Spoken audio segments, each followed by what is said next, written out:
Let's see time now, 6:49. The last few years have been an economic rollercoaster ride for Britain's seaside towns.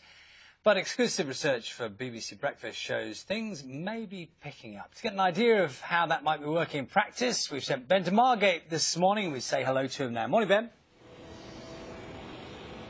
Yeah, morning to both. Welcome to a glorious morning here in Margate. The sun is out and they're getting ready to open here. It's been a long process, 12 years in the making. This site has been closed, you remember, at the height of the downturn, people moving away from towns like Margate, and it meant that Dreamland, the famous theme park, amusement park, with its famous wooden roller coaster, well, it closed and it was subject to all sorts of problems and arson that meant that this thing actually burnt down. But 12 years later, it's reopening and the public are due here today. Now, I should say, there is a lot of work still to do. The builders are still on site, but they're hopeful that everything will be ready for the grand opening. So let's speak to the boss. Eddie is the Chief Executive of Dreamland. She's with us. And Eddie's from the Centre for Social Justice. He's joined us too. We'll speak to Eddie in just a moment.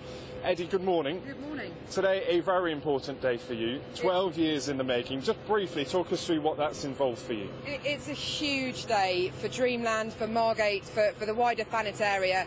This site's been derelict for 10 years, since 2005, and today we're going to bring the public back on. And this has been a campaign that's been fought so hard by the Save Dreamland campaigners, the Dreamland Trust, the local council, the HLF, so many people involved in this. So this is a really exciting day in this very, very first phase of Dreamland opening up again. Margate undergoing a revival, it has to be said, but I guess the question is what comes first? It's a chicken and egg thing. Is it build it and they'll come, or you've got to wait for people to be here before you've got a market for people to come to stuff like this? I think you're absolutely right. It's difficult to say. I think what happened in Margate was it attracted a group of young creatives, industry people that wanted to come down, set up their workshops, their galleries here. There's a lot of independent businesses, and that creativity has really caught on in Margate. It's a fabulous place with lots of lovely independent businesses, and I think that's what started to attract people. And now the bigger investors are coming down. They're seeing the potential in Margate, and they're getting really excited about what it's got to offer. And briefly, confident you'll be open on time? Yeah, absolutely. We can't wait. Okay, and Eddie's with us. He's from the Centre for Social Justice. You came up with the figures looking at the regeneration of seaside towns like Margate. How important is it for a town like this to have a place like this, to be able to get people in? And it's about getting them to live here, work here and spend money here.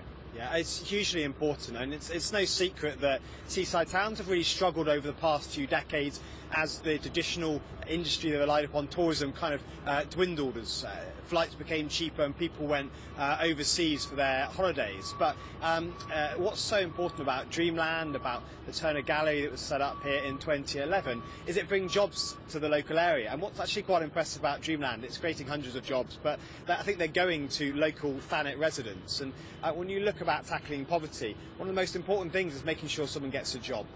But they shouldn't be complacent here. There's still a long way to go. You see in the figures there's twice as many people on out-of-work benefits who could work than on average across the country, and there's lots that needs to be done. Okay, Eddie, thanks very much. Busy day for you both, but thanks for your time so far. The big question, of course, is when it comes to those jobs, whether there can be jobs all year round, not just in the summer for places like this. I've been speaking to more people throughout the morning who've been involved in this project. I'll have more a little later.